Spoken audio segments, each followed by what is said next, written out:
So then the other open question before I get going is, so yes, context. So it's about R2u, and I was very flattered when the invitation came to even get a présentation plenaire for tout le monde, because this is, in a certain way, the definition of a niche project.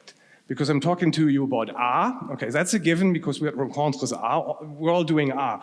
But it's specifically for Linux, and I'll talk a little bit more about that, which is niche within R. And then because of this Tour de Babel problem, that even within Linux, there's no common platform and common system.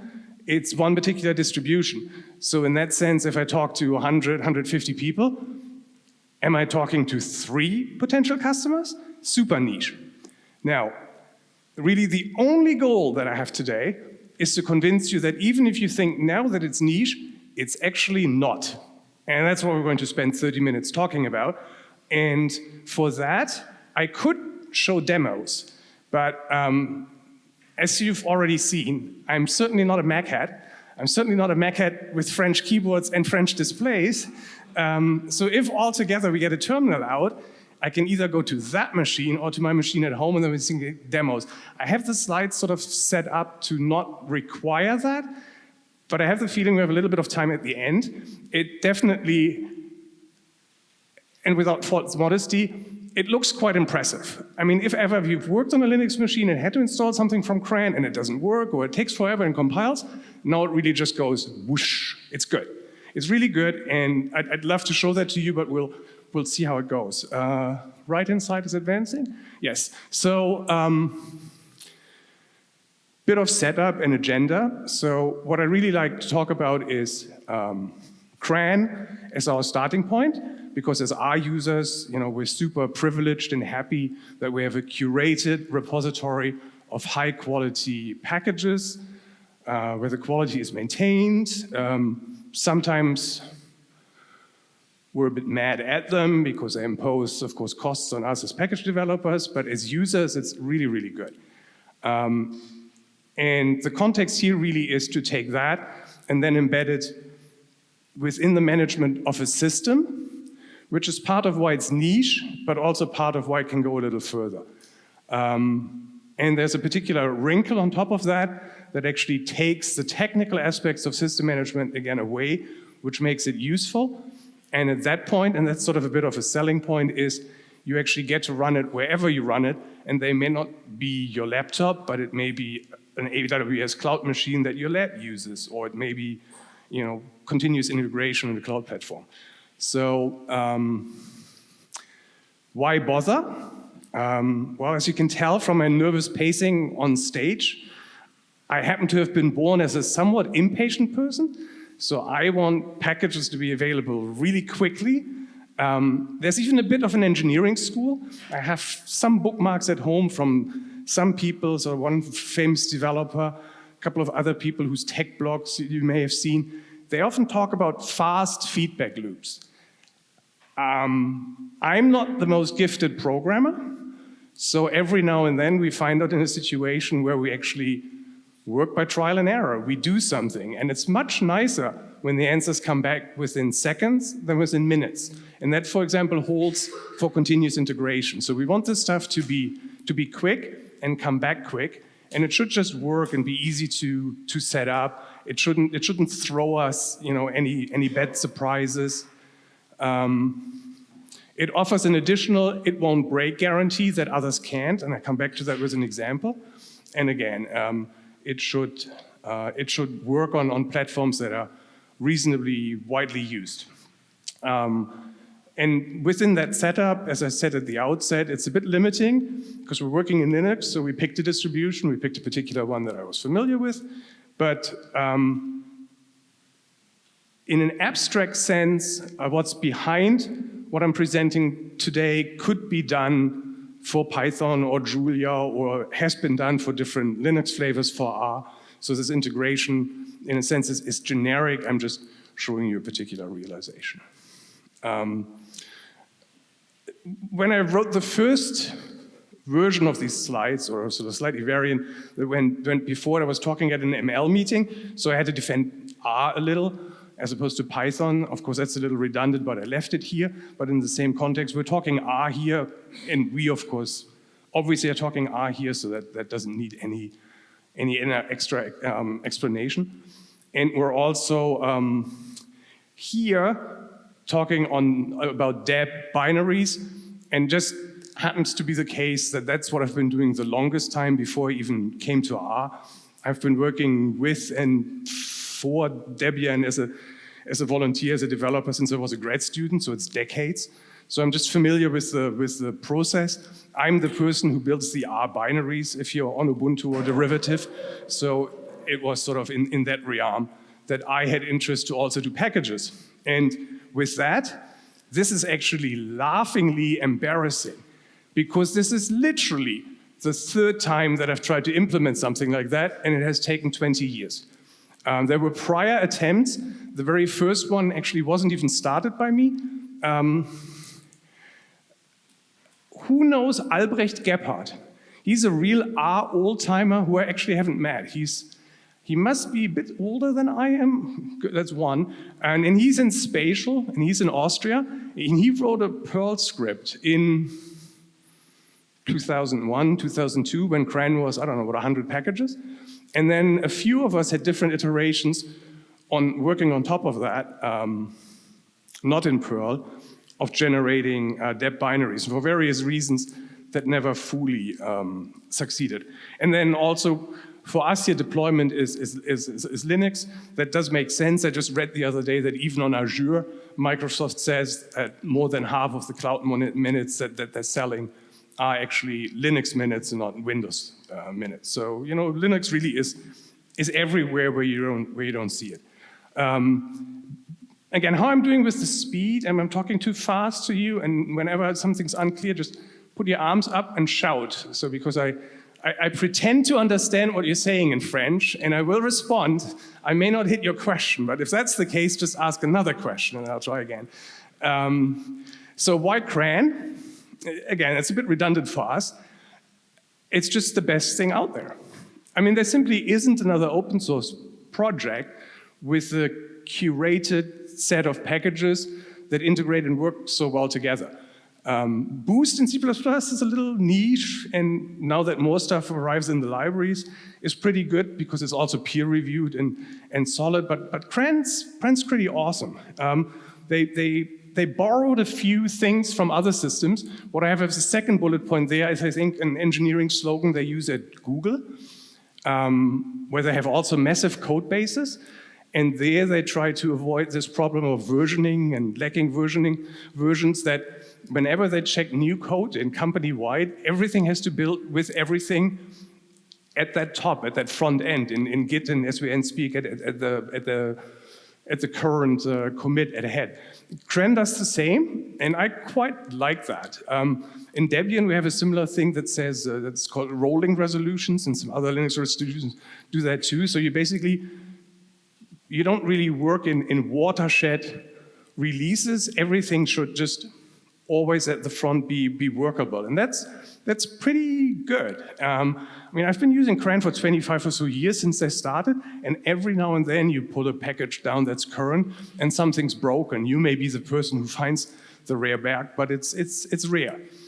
So CRAN rules. I mean, I couldn't imagine R without CRAN. It's really a driving force, but there are headaches. If you're a Linux user, as I am, it's kind of costly, because for Linux, packages tend to come as source.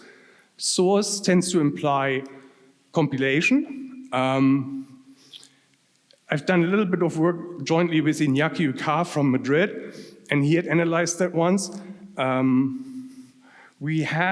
if you just look into the CRAN package DB and look about how many packages have compiled code, matters a little bit in the context of the code too, it's about 20%, give or take. They've just crossed about 5,000, and we're now at 22,000 and change CRAN packages, so give or take. But the compiled packages are clearly among the more popular packages, so whenever you actually do work in R, you have a higher proportion than these 20% of compiled packages that come. So if you set something up fresh, say a new AWS instance, a new machine, something that you have to birth from start, or a CI instance, it can be a little bit expensive because you run it a compilation. The compilation might break. That definitely used to be the status quo. It's gotten a little better, and I'll talk a little bit about alternatives like P3M dev in a moment. Those are very helpful, but in this particular case, we can actually, for the reasons of the setup, and I'll get to that, can go a little further.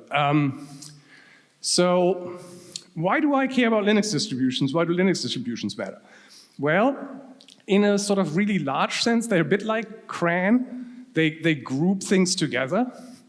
In that case, everything for an OS, so you have everything down from a compiler to systems library to games and user packages, and build sort of groups.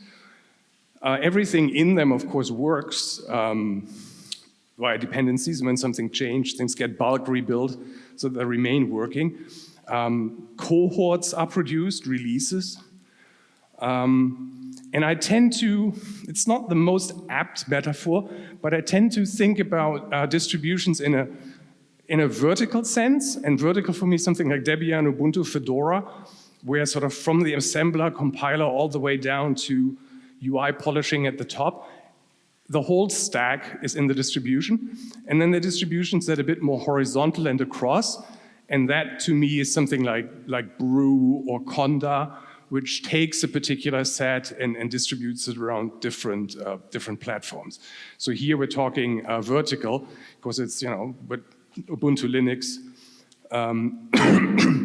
So then the question, why Ubuntu? Well, it's sort of pretty good and just good enough. And with all those years that I've been using Linux, I'm not too religious about it.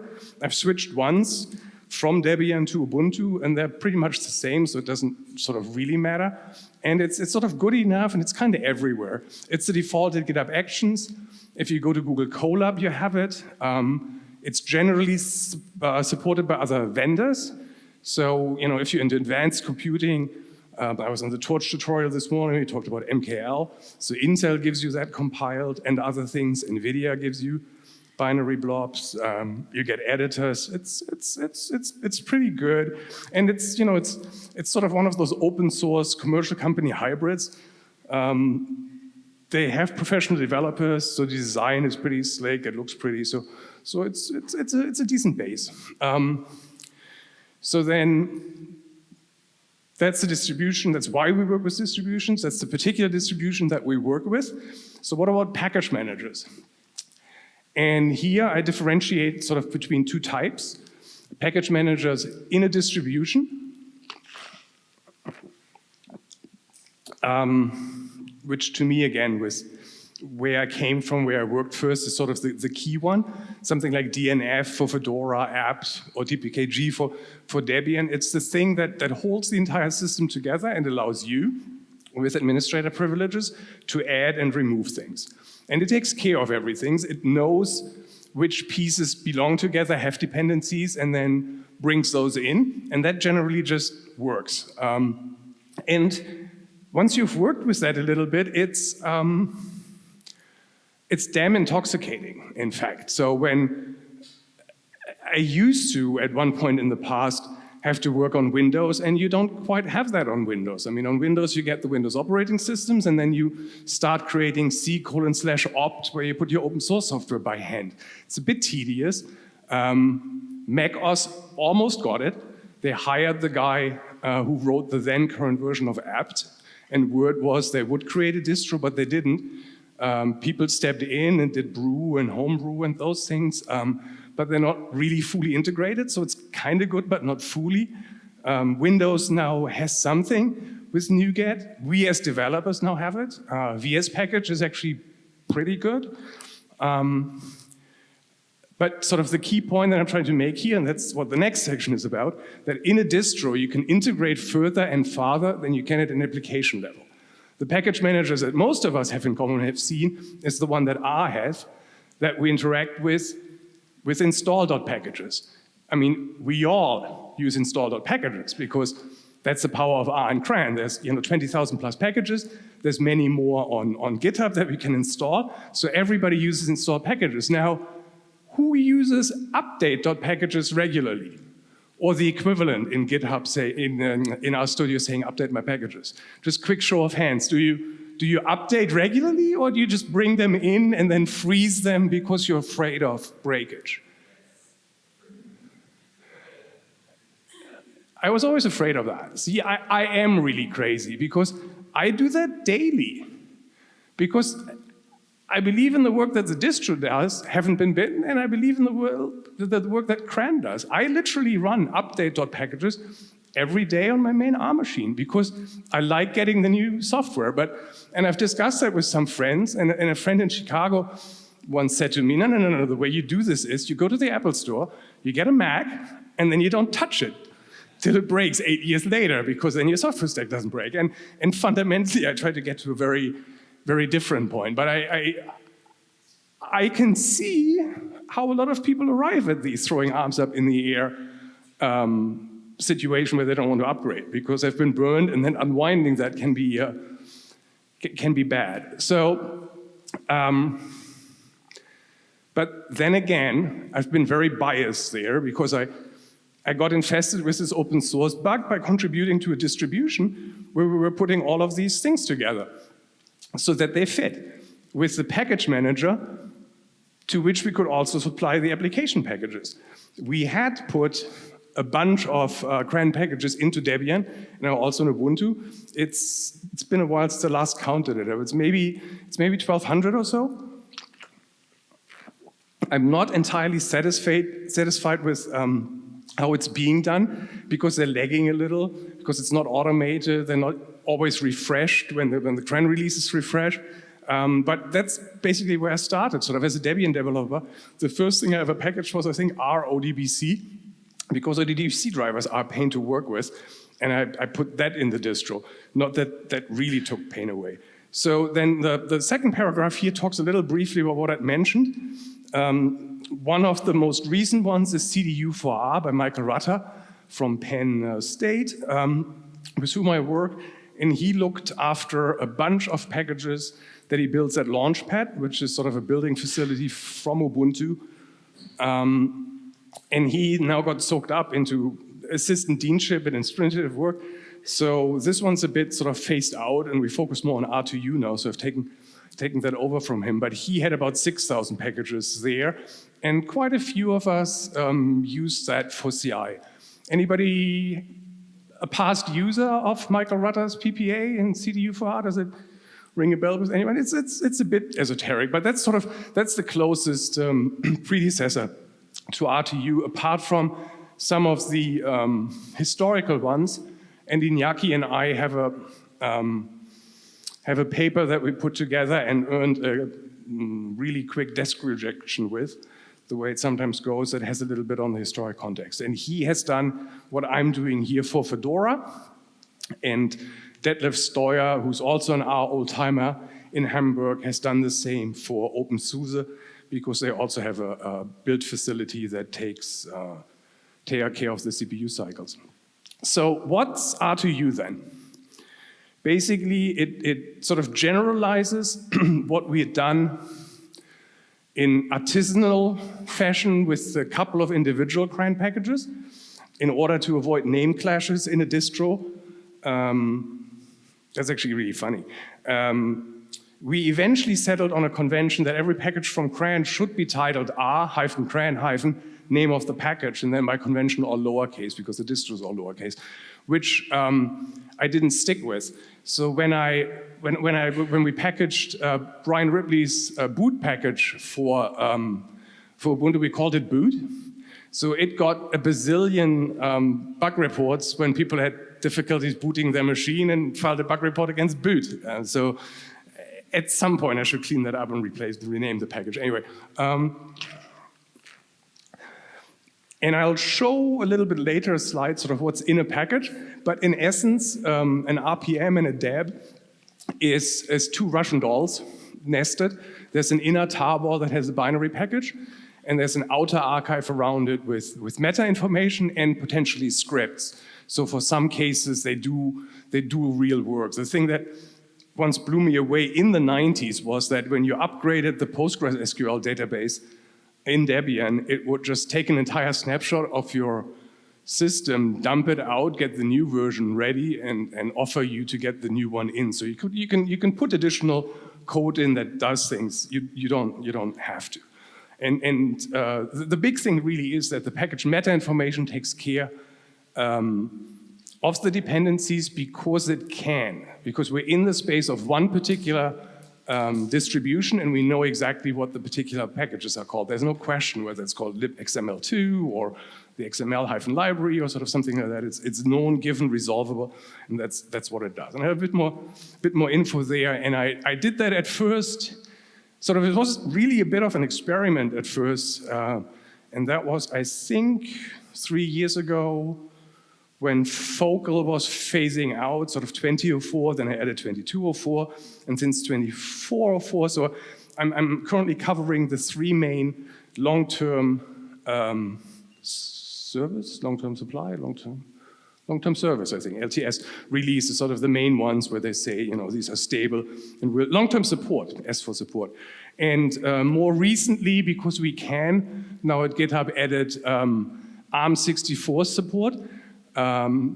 That's really useful for those of you who are on the newer MacBooks. Docker is a really useful technology for working portably, and most Docker containers that you use on a Mac, you use via the Rosetta Stone or equivalent binary translation that you actually use non-M chip code. But if you have binaries that are ARM86, you don't need that translation layer, and it's lighter weight and faster. So that's actually pretty good, which is not all Docker containers, but r2u now has it, and you have the CRAN packages there. So I added that not that long ago. And it's not that widely used yet, but there was some demand for it, and there will be more hardware supporting that. So there will be more Linux machines on that. So then, what else is out there? Well, there was mrun, then there was RSPM, PPPM, now P3M dev, and that's actually really, really good. It's quite ambitious. It's basically what POSIT does in the same space, but to a different audience, because for them, it's just basically every particular machine platform. So you get that for whatever flavor of Windows, several flavors of Mac OS, various Linux distributions, often covered for several R versions. What am I forgetting? Yeah, so it's all of that. And it took over from mrun this feature that doesn't particularly appeal to me, because I said earlier that I believe in CRAN add head, but a lot of other people want to snapshot work at particular times for reproducibility and say, okay, I want my work as of February 18th. And you get that there too. That's something that could be integrated here. We talked about that briefly yesterday, and that's possible future work, but we don't have that. It's, however, because of this really broad goal, broad approach, reach that they're going for of all particular operating systems, there's something that you have to give up there. You can go that broad, but then you can't go deep. You can't go with the system package manager, because most of those platforms that they're targeting don't have one. And that just means that certain things that I can do here, they cannot. So it's a little complementary. So in that sense, I have a small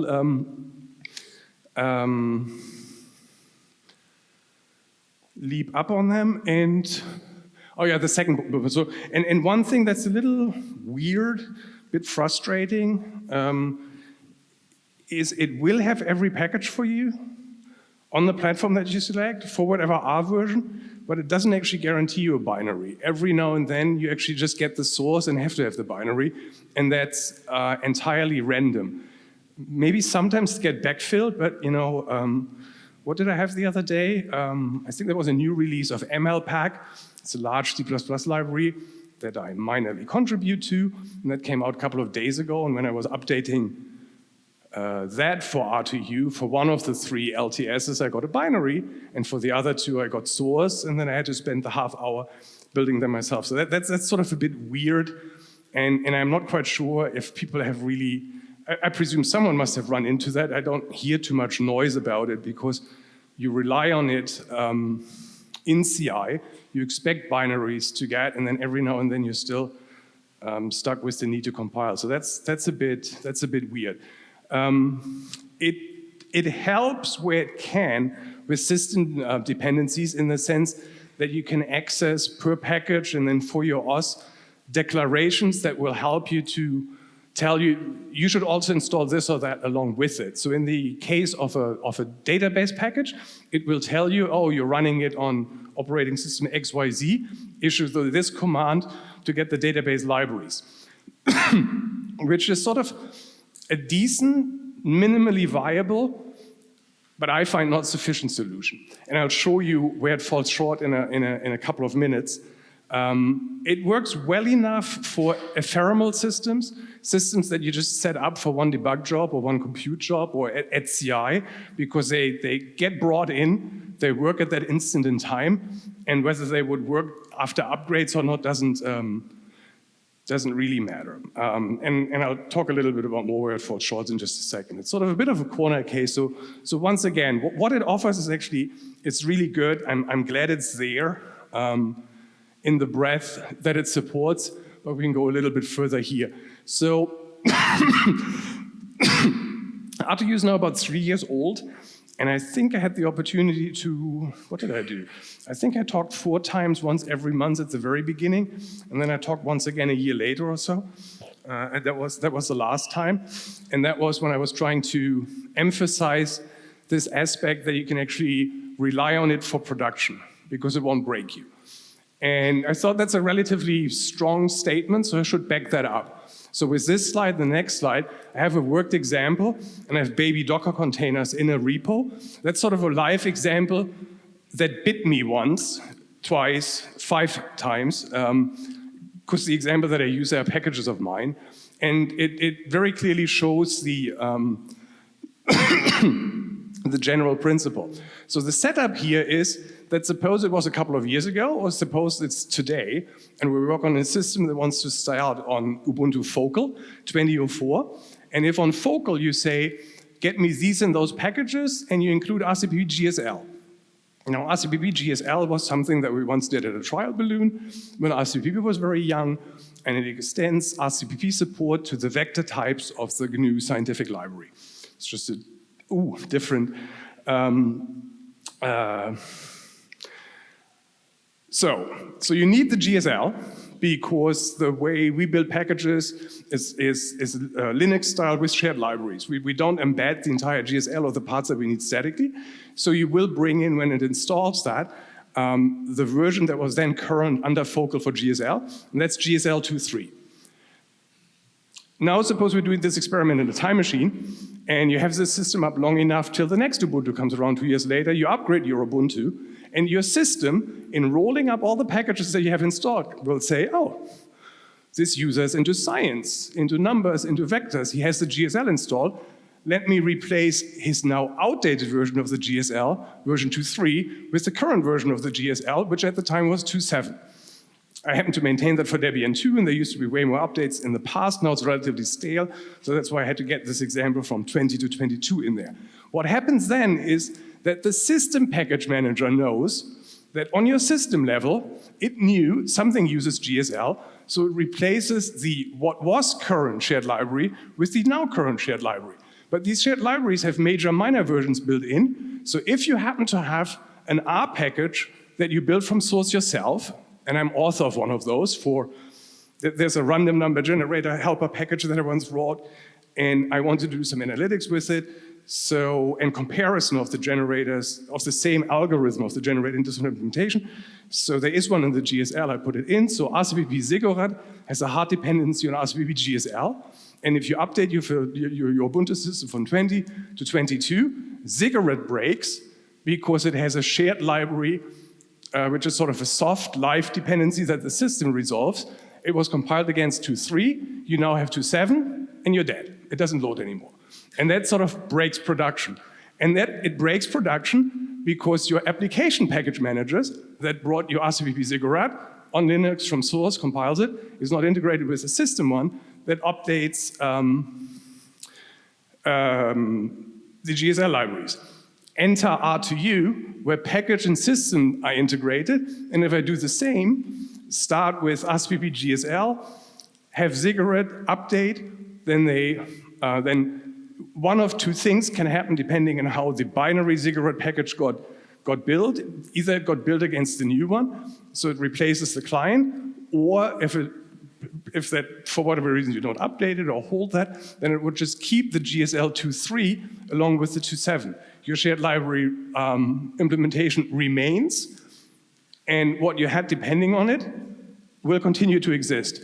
That is actually quite impressive, because how many people are using Stringy? Super powerful, super popular package, because we all need UTF-8. I mean, I have an umlaut in my name, goddammit. How many people have been bitten by compiling Stringy and running into libicu and headaches with that? See, these are my people. Because that's the corner case of the example. So then I just looked on my machine when I was writing that. As of last week, on my desk out at home, Ubuntu, not with r2u, I have 4 concurrent versions of libicu on it, because on Linux you can. I mean, I think even Windows does it. I mean, that's why we have major and minors. You just keep various release versions coexisting, and they can get resolved. And that's sort of one example where the system updates will break dependencies on it that are non-system. So if you have R package builds on Linux in user local, that if in yourselves they don't know that, they will break. With r2u, however, you have signaled back to the package manager that you have a dependency on a particular libicu, so they will go as a cohort. I didn't have a clock up, so I had really bad time management. So the other ones are sort of really short, but I should mention one thing that's really important, and I will hardly go into it. This is work by Iñaki. It fits r2u like a glove. It's in a sense optional, because everything that r2u really does for you works with apt. But this is a layer where I still don't quite know how. He uses rstrace command to get a hold of install.packages in a way that's not CRAN verboten. And the install.packages then just redirects to Python implementation, Python interface to apt, and that's what gets us the apt binaries instead of install.packages. It's just a mapper. It's a package, but because of these system dependencies, that's a package that you have to install as root. So in order to use BSPM, you can't bootstrap it with the BSPM r2u binary, because that wouldn't have the root powers. We say that in the doc, but it's just an R package, and then it just depatches to help us, and it works on the other distros too. So it's also BSPM for his work with CRAN to copper, the Fedora recipe. So why is this useful? This on the right is a stanza that I copy literally around 40 of my 80 or so GitHub repos. Your CI setup is fixed. In between them, there's setup about where and how you run it. This uses something that's sort of the leftover from Travis from years ago. Travis, I call that RCI and continue it. It's really just a shell script. It does sort of setup things here. And after we've done with setup and getting r2u going, we basically just say install all, relies on remotes to see what the package needs, remotes fires of install.packages. Thanks to BSPM, these were apt calls, and then run test just does the R command check thing. I could rewrite that as R script invocations to be more obvious. Didn't think of that when I wrote this slide. So then I will skip this now, but basically I have a slide here on what a binary package is, because R actually knows what a binary package is, because that's what p3m.dev also ships to you, but I call these naked binaries. This is just basically the inner tarball of a distro binary, and it's just what you get when you run uncommand install -- build, no metadata. Whereas, and this is the example of FSF, when you have an r2u package, for example, out of the geospatial stack, you get the precise version binaries that it was built against. How does it all work? We'll skip that. How does one use it? Well, you see that on the website. You can do it with Rocker for tests. I won't have the demo now, or maybe we'll get to the demo, or you catch me over coffee and I'll give you a demo. Or you use a setup script. sort of I could show that here.